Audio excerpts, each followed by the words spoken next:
Hello అండి. Welcome to my YouTube channel. నేను మీ పావని. ఇవాళ మనము చికెన్ రెసిపీస్లో మా ఇంట్లో అందరికీ ఎంతో ఇష్టమైన చిల్లీ చికెన్ ఎలా చేయాలో చూద్దామండి. ఇదైతే నేను కాంబినేషన్గా రసం పెట్టుకుంటానండి. రసం పెట్టుకొని ఇలా చేసి ఇంట్లో సర్వ్ చేస్తాను. చాలా టేస్టీగా ఉంటుంది. నచ్చిన వాళ్ళు ట్రై చేసి ఖచ్చితంగా కింద కామెంట్ సెక్షన్లో మెన్షన్ చేయండి ఎలా అనిపించిందో. ఇప్పుడు మనము రెసిపీలోకి వెళ్ళిపోదాం. నేను ఇక్కడ 1/2 kg బోన్లెస్ చికెన్ తీసుకున్నానండి. దాన్ని చిన్న చిన్న పీసెస్గా కట్ చేసి కడిగి పెట్టుకున్నాను.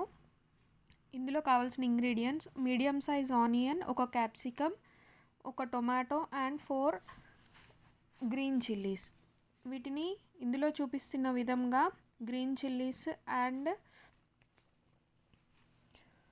ఆనియన్, క్యాప్సికమ్ ఇలా సన్నగా పొడుగ్గా కట్ చేసి పెట్టుకోండి. టొమాటోస్ని కూడా సన్నగా పొడుగ్గా కట్ చేసి పెట్టుకోండి. ఇప్పుడు చికెన్ని, వాటర్ మొత్తం ఇంకిపోయిన చికెన్ని తీసుకొని అందులో 2.5 స్పూన్స్ కారం, కొద్దిగా పసుపు అండ్ సాల్ట్, మన టేస్ట్కి సరిపడా సాల్ట్ వేయాలండి. నాకు ఆల్రెడీ కారంలో సాల్ట్ మిక్స్ చేసి పెట్టుకున్నాను, దానివల్ల నేను కొంచెం సాల్ట్ తగ్గించి వేసుకుంటున్నాను.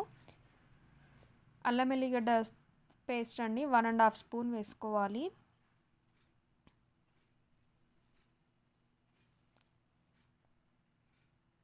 ఇందులో గడ్డ పెరుగు అండి, వాటర్ అది లేకుండా ఫ్రెష్ పెరుగు ఉంటుంది కదా, ఫ్రెష్ పెరుగు వేసుకోవాలి. తర్వాత 1 స్పూన్ కార్న్ఫ్లోర్ అండ్ 1.5 స్పూన్ మైదా వేసి బాగా మిక్స్ చేసుకోవాలండి.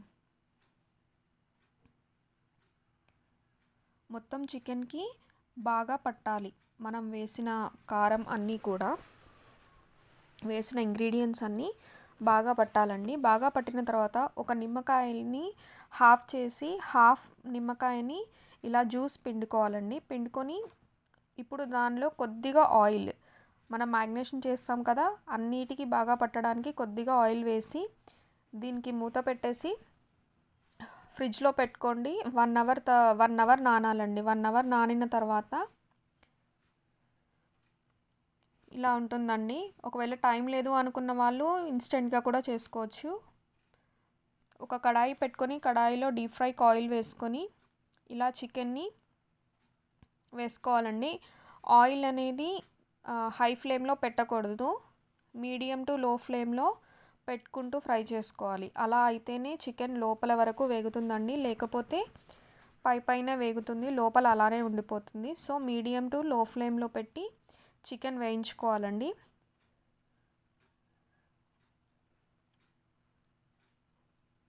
కొంచెం వేగిన తర్వాత ఇలా రెండో సైడ్కి కూడా టర్న్ చేసుకోవాలి. టర్న్ చేసుకొని వేయించుకోవాలండి. ఇందులో చూపిస్తున్న విధంగా బ్రౌన్ కలర్ వచ్చాక చికెన్ మొత్తం సపరేట్గా తీసేసుకొని మళ్ళీ నెక్స్ట్ కూడా అలానే చికెన్ని వేయించుకోవాలి.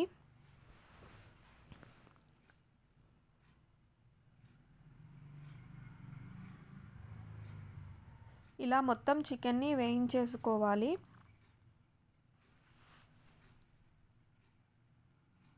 మొత్తం చికెన్ వేగిపోయిన తర్వాత ఇప్పుడు మనము మళ్ళీ సపరేట్ కడాయి పెట్టుకొని కడాయిలో ఆయిల్ వేసుకోవాలి. ఆయిల్ హీట్ అయిన తర్వాత 1 టేబుల్ స్పూన్ జీలకర్ర వేసుకోవాలండి. జీలకర్ర వేగుతుంది కదా, బాగా వేగిన తర్వాత అందులో సన్నగా మనం ముందు చూపెట్టినట్టుగా సన్నగా తరిగి పెట్టిన ఉల్లిపాయ అండ్ క్యాప్సికమ్ వేయించుకోవాలండి. బాగా వేగుతాయి కదా, ఒక 50% వేగిపోయిన తర్వాత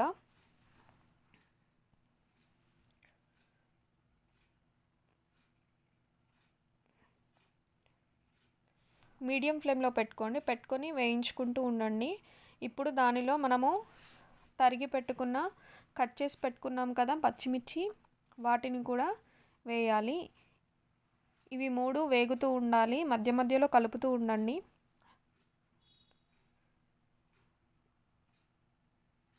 మోర్ దాన్ హాఫ్ వేగిపోయిన తర్వాత ఇప్పుడు టొమాటోస్ వేయండి. మనం ఒక టొమాటోని కట్ చేసి పెట్టుకున్నాం కదా సన్నగా పొడుగ్గా, ఆ టొమాటోని కూడా వేసేసేయాలి. అది కూడా వేగుతుంది కదా, బాగా వేగిపోతే కూడా దీనికి టేస్ట్ ఉండదండి సలాడ్ లాగా కాబట్టి. సో ఒక 50-60% ఆర్ 70% కుక్ అయిపోతే చాలు. కుక్ అయిపోయిన తర్వాత నేను టేస్ట్ కోసము కొంచెం సాల్ట్ లైట్గా సాల్ట్, కారం వేస్తున్నాను.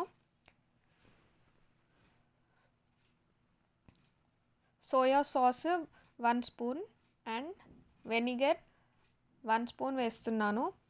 ఎవరికైనా టొమాటో సాస్ వేసుకోవాలి అనుకున్న వాళ్ళు కూడా వేసుకోవచ్చు, అది ఆప్షనల్ అండి. నేను ఆల్రెడీ టొమాటో వేసాను కాబట్టి నేను టొమాటో సాస్ వేసుకోవట్లేదు. కొంచెం స్వీట్గా తినాలనుకునే వాళ్ళు tomato sauce or ketchup add చేసుకోండి. ఇప్పుడు ఇది కొంచెం బాగా వేగుతుంది కదా అండి. వేగిన తర్వాత మనం ముందుగా ఫ్రై చేసి పెట్టుకున్న చికెన్ మొత్తం ఇందులో వేసేసి లో ఫ్లేమ్లో వేయించుకోవాలి. ఒక 3 to 5 మినిట్స్ వేయించుకోవాలి. అంతకంటే ఎక్కువసేపు అయితే చికెన్ హార్డ్ అయిపోతుంది. సో లో ఫ్లేమ్లో పెట్టేసుకొని వేయించేసుకోవాలండి. ఇలా మధ్య మధ్యలో కలుపుతూ ఉండండి, లేకపోతే మొత్తం వేగదు.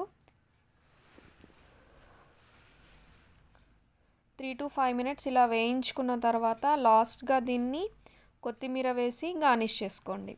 ఇప్పుడు స్టవ్ ఆఫ్ చేసుకొని వేడివేడిగా సర్వ్ చేసుకోండి. చాలా టేస్టీగా ఉంటుంది. ఖచ్చితంగా కింద కామెంట్ సెక్షన్లో మెన్షన్ చేయండి. Thank you. Like, share and subscribe to my mummy channel.